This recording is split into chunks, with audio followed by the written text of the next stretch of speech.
Hello. Hey everyone, I'm Boris. I'm a member of technical staff here at Anthropic, and I created Quad Code.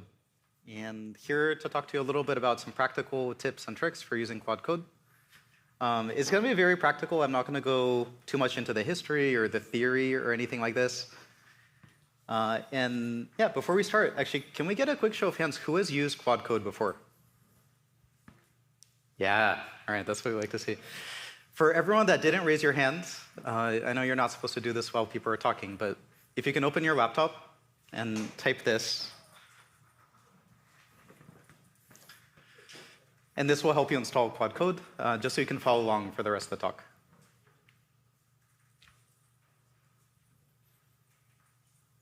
All you need is Node.js. If you have it, this should work.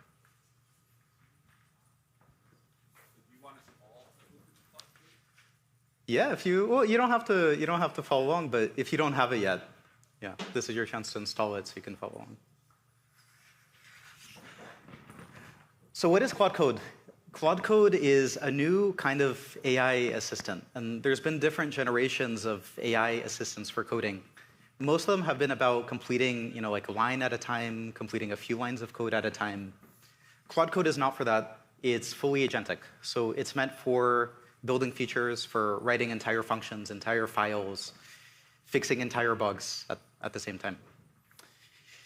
And what's kind of cool about Claude Code is it works with all of your tools. And you don't have to change out your workflow. You don't have to swap everything to start using it. So whatever IDE you use, if you use VS Code, or if you use Xcode, or if you use JetBrains IDEs, there's some people at Anthropic that you can't pry Vim from their cold, dead hands, but they use Claude Code. Because Claude Code works with every single IDE, every terminal out there. It'll work locally, over remote SSH, over tmux, whatever environment you're in, you can run it. It's general purpose, and this is something where if you haven't used these kind of free-form coding assistants in the past, it can be kind of hard to figure out how to get started, because you open it up and you just see a prompt bar, and you might wonder, like, what do I do with this? What do I type in? It's a power tool, so you can use it for a lot of things, but also because it can do so much, we don't try to guide you towards a particular workflow, because really, you should be able to use it however you want as an engineer.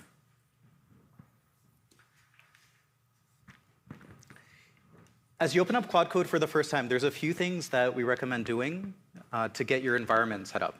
And these are pretty straightforward. So run terminal setup. This will give you Shift-Enter for new lines, so you don't have to do like backslashes to enter new lines. This is, it makes it a little bit nicer to use. Do /theme to set light mode or dark mode or Daltonize themes. You can do /install GitHub app. So today we announced a GitHub app where you can mention Claude on any GitHub issue or pull request. So to install it, just run this command in your terminal. You can customize the set of allowed tools that you can use so you're not prompted for it every time. This is pretty convenient. For stuff that I'm prompted about a bunch, I'll definitely customize it in this way so I don't have to accept it every time. And something that I actually do is for a lot of my prompts, I won't hand type them into Claude Code. If you're on macOS, you can go into your system settings, under accessibility is dictation, and you can enable it. And so something I do is you just hit like that dictation key twice, and you can just speak your prompt. And it helps a lot to have specific prompts. So this is actually pretty awesome. You can just talk to Claude Code and like you would another engineer, and you don't have to type a lot of code. So when you're starting out with Claude Code, it's so freeform and it can do everything. What do you start with? The thing I recommend above everything else is starting with code-based Q&A. So just asking questions to your code base. This is something that we teach new hires at Anthropic. So on the first day in technical onboarding, you learn about Claude Code, you download it, you get it set up, and then you immediately start asking questions about the code base. And in the past, when you were doing technical onboarding, it's something that taxes the team a lot, right? You have to ask other engineers on the team questions. You have to look around the code, and this takes a while. You have to figure out how to use the tools. This takes a long time. With Claude Code, you can just ask Claude Code, and it'll explore the code base. It'll answer these kind of questions. And so at Anthropic, onboarding used to take about 2 or 3 weeks for technical hires. It's now about 2 or 3 days. What's also kind of cool about Q&A is we don't do any sort of indexing. So there's no remote database with your code. We don't upload it anywhere. Your code stays local. We do not train generative models on the code. So it's there, you control it, there's no indices or anything like this. And what that means is also there's no setup. So you start Claude, you download it, you start it, there's no indexing, you don't have to wait, you can just use it right away. This is a technical talk, so I'm going to show some very specific prompts and very specific code samples that you can use and hopefully improve and up-level your Claude Code experience. So some kind of questions that you can ask is, like how is this particular piece of code used, or how do I instantiate this thing? And Claude Code, it won't just do like a text search and try to answer this. It'll often go a level deeper, and it'll try to find examples of how is this class instantiated, how is it used, and it'll give you a much deeper answer, so something that you would get out of a wiki or documentation, instead of just like Command F. Something that I do a lot also is ask it about Git history. So for example, why does this function have 15 arguments? And why are the arguments named this weird way? And this is something I bet in all of our code bases, you have some function like this or some class like this. And Claude Code can look through Git history. And it'll look to figure out how did these arguments get introduced, and who introduced them, and what was the situation? What are the issues that those commits link to? And it'll look through all this and summarize it. And you don't have to tell it that in all this detail. You just ask it. So just say, look through Git history, and it'll know to do this. The reason it knows, by the way, is not because we prompted it to. There's nothing in the system prompt about looking through Git history. It knows it because the model is awesome. And if you tell it to use Git, it'll know how to use Git. So we're lucky to be building on such a good model. I often ask about GitHub issues. So it can use web fetch, and it can fetch issues and look up context on issues too, and this is pretty awesome. And this is something that I do every single Monday in our weekly stand-up is I ask, what did I ship this week? And Claude Code looks at the log, it knows my username, and it'll just give me a nice readout of everything I shipped. And I'll just copy and paste that into a doc somewhere. So yeah, that's tip number one. For people that have not used Claude Code before, if you're just showing it to someone for the first time, onboarding your team, the thing we definitely recommend is start with code-based Q&A. Don't start by using fancy tools. Don't start by editing code. Just start by asking questions about the code base. And that'll teach people how to prompt. And it'll start teaching them this boundary of like, what can Claude Code do? What is it capable of? Versus what do you need to hold its hand with a little bit more? What can be one-shotted? What can be two-shotted, three-shotted? What do you need to use interactive mode for in a REPL? Once you're pretty comfortable with Q&A, you can dive into editing code. This is the next thing.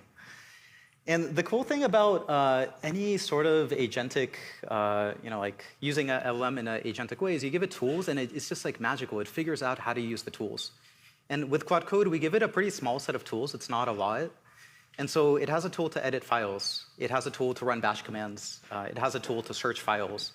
And it'll string these together to explore the code, brainstorm, and then finally make edits. And you don't have to prompt it specifically to use this tool and this tool and this tool. You just say, do this thing, and it'll figure out how to do it. It'll string it together in the right way that makes sense for Claude Code.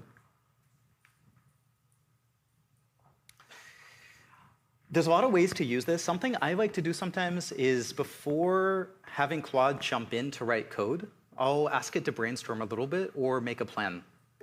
This is something we highly recommend, and something I see sometimes is people, they take Claude Code and they ask it, hey, implement this enormous, like 3,000 line feature. And sometimes it gets this right on the first shot. But sometimes what happens is the thing that it builds is not at all the thing that you wanted.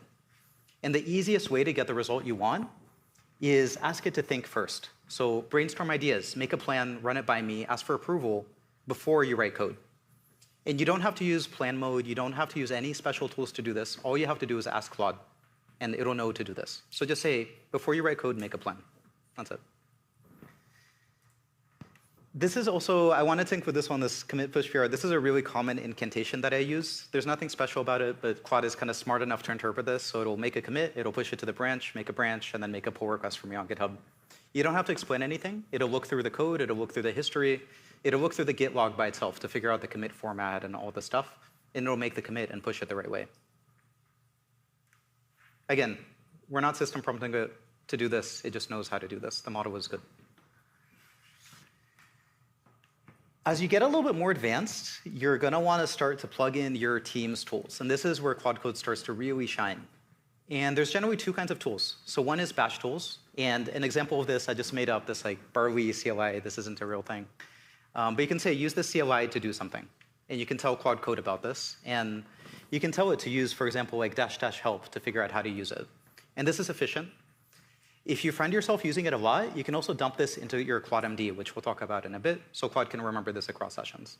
But this is a common pattern we follow at Anthropic, and we see external customers use too. And same thing with MCP.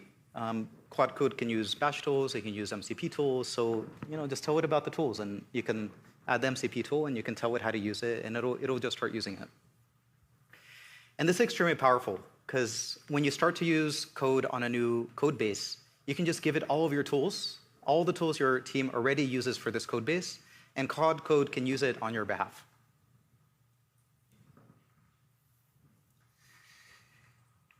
There's a few common workflows, and this is the one that I talked about already, so kind of do a little bit of exploration, do a little bit of planning, and ask me for confirmation before you start to write code. These other two on the right are extremely powerful. When Claude has some way to check its work, so for example, by writing unit tests or screenshotting in Puppeteer or screenshotting the iOS simulator, then it can iterate. And this is incredible because if you give it, for example, a mock and you say, build this web UI, it'll get it pretty good. But if you let it iterate 2 or 3 times, often it gets it almost perfect. So the trick is give it some sort of tool that it can use for feedback to check its work. And then based on that, it will iterate by itself, and you're going to get a much better result. So for whatever your domain is, if it's unit test or integration test or screenshots for apps or web or anything, just give it a way to see its result, and it'll iterate and get better. So these are the next steps. Teach Claude how to use your tools and figure out the right workflow. If you want Claude to jump in a code, if you want it to brainstorm a little bit, make a plan, if you want it to iterate, kind of have some sense of that so you know how to prompt Claude to do what you want. As you go deeper, beyond tools, you want to start to give Claude more context. And the more context, the smarter the decisions will be, because as an engineer working in a code base, you have a ton of context in your head about your systems and all the history and everything else. So there's different ways to give this to Claude. And as you give Claude more context, it'll do better. There's different ways to do this. The simplest one is what we call Claude MD. And Claude.md is the special file name. The simplest place to put it is in the project root. So the same directory you start Claude in, put a Claude MD in there. And that'll get automatically read into context at the start of every session. And essentially, the first user turn will include the Claude MD. You can also have a local Claude MD. And this one, you don't usually check into source control. So Claude MD, you should check into source control, share with your team so that you can write it once and share it with your team. This one, you don't check in. It's just for you. The kinds of things you put in Claude MD, it's like common bash commands, common MCP tools, architectural decisions, important files, anything that you would kind of typically need to know in order to work in this code base. Try to keep it pretty short, because if it gets too long, it's just going to use up a bunch of context, and it's usually not that useful. So just try to keep it as short as you can. And for example, in our code base, we have common bash commands, we have a style guide, we have a few core files, kind of things like that. All the other Claude MDs, you can put them in other nested child directories, and Claude will pull them in on demand. So these are the Claude MDs that will get pulled in automatically. But then also you can put Claude MDs in nested directories, and those will get automatically pulled when Claude works in those directories. And of course, if you're a company, maybe you want a Claude MD that's shared across all the different code bases, and you want to manage it on behalf of your users, and you can put it in your enterprise root, and that'll get pulled in automatically. There's a ton of ways to pull in context. I actually had a lot of trouble putting this slide together just to communicate the breadth of ways you can do this. But ClaudMD is pulled in automatically. You can also use / commands. So this is .claude / commands, and this can be in your home directory, or it can be checked into your project. And this is for / commands. And over here, we have a few examples of the / commands that we have in Claude Code itself. And so for example, if you're in the Claude Code repo, and you see issues getting labeled, that's actually this workflow running here. It's labeled GitHub issues. And we have a GitHub action running, the same one we talked about this morning, where Claude Code will run this command, and it's just a / command. It'll run, and it'll label the issues, so humans don't have to. It just saves us a bunch of time. And of course, you can @ mention files to pull them into context. And like I said before, Claude MDs in a nested directory get pulled in when Claude works in that directory.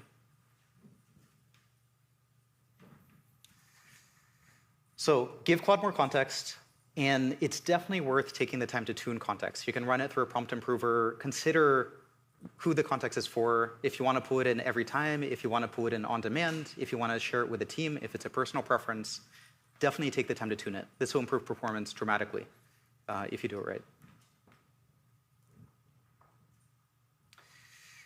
As you get more advanced, you're going to want to think about this a little bit more, this kind of hierarchy of different ways to pull in everything. So like not just Claude MD, but also config and kind of everything about Claude you can pull in this hierarchical way. So projects are specific to your Git repo, and this you can check in, or you can make it just for you. You can also have global configs that are across all your projects, or you can have enterprise policies. And this is essentially a global config that you roll out for all of your employees, everyone on your team automatically. And this slide is like pretty information dense, but the point is this applies to a lot of stuff. So you can do this for slash commands. You can do it for permissions. So for example, if you have a bash command that you would run for all your employees, like all your employees use this like test command, for example, you can actually just check it into this enterprise policies file. And then any employee, when they run this command, it will be auto-approved, which is pretty convenient. And you can also use this to block commands. So for example, let's say there's a URL that should never be fetched. Just add it to this config, and that'll make it so an employee cannot override it, and that URL can never be fetched. So pretty convenient both to unblock people and also just to keep your code base safe. And then same thing for MCP servers. Have an MCP JSON file, check it into the code base. That way, anytime someone runs Claude code in your code base, they'll be prompted to install the MCP servers and share it with the team. If you're not sure which of these to use, this is like a kind of an insane matrix because we support a lot of stuff and engineer workflows are very flexible and every company is different. So we kind of want to support everything. So if you're not sure how to get started, I would recommend start with shared project context. You write this once and then you share it with everyone on the team and you get this kind of network effect where someone does a little bit of work and everyone on the team benefits. There's a lot of tools built into Claude to manage this. So as an example, if you run /memory, you can see all the different memory files that are getting pulled in.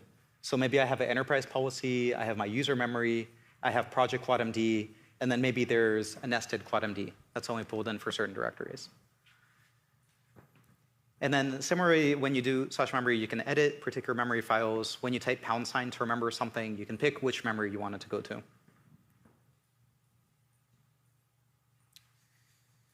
So yeah, that's the next step. Take the time to configure ClaudeMD, MCP servers, all the stuff that your team uses so that you can use it once, configure it once, and then share it with everyone. An example of this is in our apps repo for Anthropic. This is like the repo that we have all of our web and apps code in. There's a Puppeteer MCP server, and we share this with the team. And there's an MCP JSON checked in, so any engineer working in that repo can use Puppeteer in order to pilot end-to-end tests and to screenshot automatically and iterate so that every engineer doesn't have to install it themselves.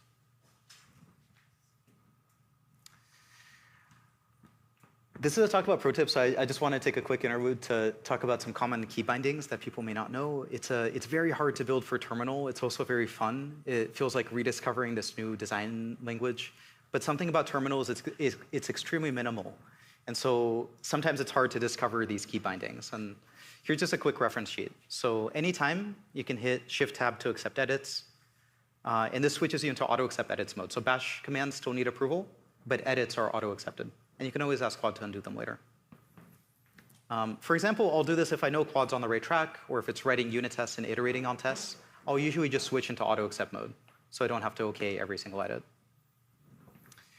Anytime you want Claude to remember something, so for example, if it's not using a tool correctly and you want it to use it correctly from then on, just type the # and then tell it what to remember, and it'll remember it. It'll incorporate it into ClaudeMD automatically. If you ever want to drop down to bash mode, so just run a bash command, you can hit the exclamation mark and type in your command. That'll run locally, but that also goes into the context window, so Claude will see it on the next turn. And this is pretty good for long-running commands if you know exactly what you want to do, or any command that you want to get into context. And Claude will see the command and the output. You can @mention files and folders. Anytime you can hit escape to stop what Claude is doing. No matter what Claude is doing, you can always safely hit escape. It's not going to corrupt the session. It's not going to mess anything up. So maybe Claude is doing a file edit. I'll hit escape. I'll tell it what to do differently. Or maybe it suggested a 20-line edit, and I'm like, actually, 19 of these lines look perfect, but one line you should change. I'll hit escape. I'll tell it that, and then I'll tell it to redo the edit. You can hit escape twice to jump back in history. And then after you're done with the session, you can start Claude with a resume to resume that session if you want, or -- continue. And then anytime if you want to see more output, hit Control-R. And that'll show you the entire output, the same thing that Claude sees in its context window.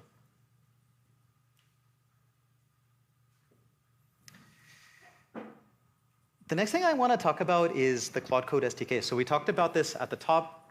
Right after this, Sid is doing a session, I think just across the hallway, and he's going to go super deep on the SDK. If you hadn't played around with this, if you use the -p flag in Claude, this is what the SDK is. And we've been landing a bunch of features over the last few weeks to make it even better.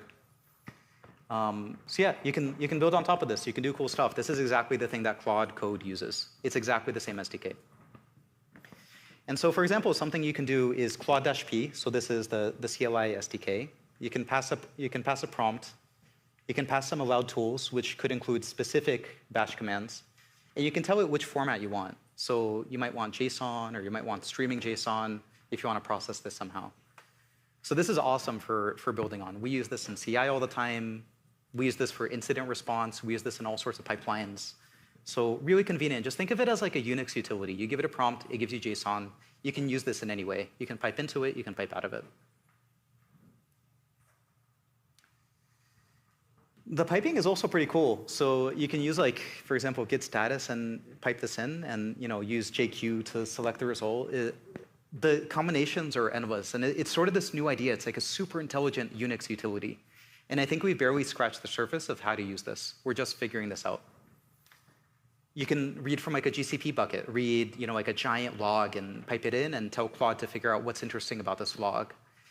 You can fetch data from like the Sentry CLI. You can also pipe it in and have Claude do something with it.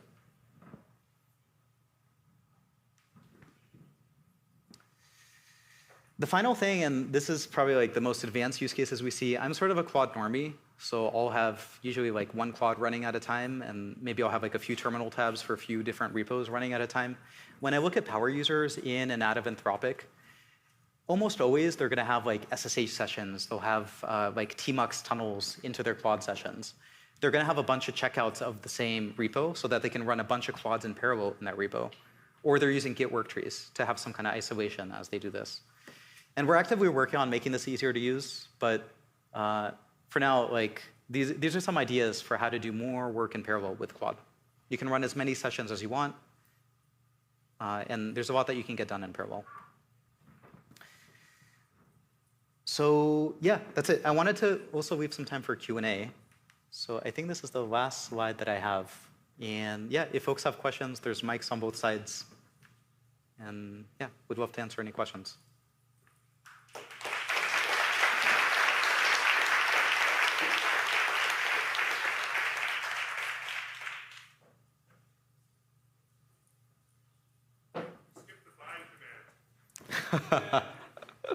I did.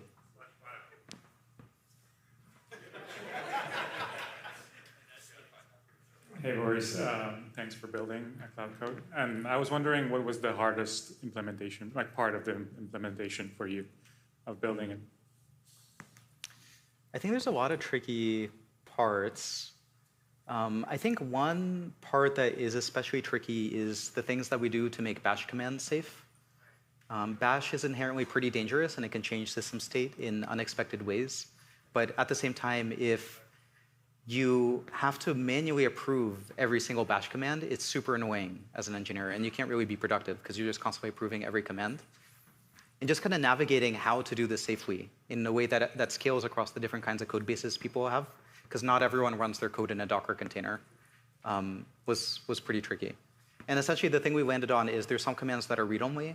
There's some static analysis that we do in order to figure out which commands can be combined in safe ways. And then we have this pretty complex tiered permission system so that you can allow list and block list commands at different levels. Hi, Boris. You mentioned giving an image to Claude Code, which made me wonder if there's some sort of multimodal functionality that I'm not aware of. Are you just pointing it at an image on the file system or something? Yeah, so Claude Code is fully multimodal. It has been from the start. It's in a terminal, so it's a little hard to discover. But yeah, you can take an image and just drag and drop it in. That'll work. You can give it a file path. That'll work. You can copy and paste the image in, and that works too. So I'll use this pretty often for if I have like a mock of something, I'll just drag and drop in the mock. I'll tell it to implement it. I'll give it a Puppeteer server so it can iterate against it. And yeah, it's just fully automated. Hey, why did you build a CLI tool instead of an IDE? Yeah, it's a good question. I think there's probably two reasons. One is we started this at Anthropic, and at Anthropic, people use a broad range of IDEs. And some people use VS Code, other people use Zed or Xcode or Vim or Emacs. And it was just hard to build something that works for everyone. And so terminal is just the common denominator. The second thing is at Anthropic, we see up close how fast the model is getting better. And so I think there's a good chance that by the end of the year, people aren't using IDEs anymore. And so we want to get ready for this future, and we want to avoid over-investing in UI and other layers on top, given that the way the models are progressing, it may not be useful work pretty soon. Yeah. How much have you, I don't know if this is this on? How much have you used Claude Code for machine learning modeling and almost that AutoML experience? I was curious what the experience has been so far with that. Yeah, I think the question was how much are we using Claude Code for machine learning and modeling? We actually use it for this a bunch. So both engineers and researchers at Anthropic use Claude Code every day. I think about 80% of people at Anthropic that are technical use Claude Code every day. And hopefully you can see that in the product and kind of the amount of love and dogfooding we've put into it. But this includes researchers who use tools like the notebook tool to edit and run notebooks. Okay, very cool. Thank you. All right, I think that's it. Thanks.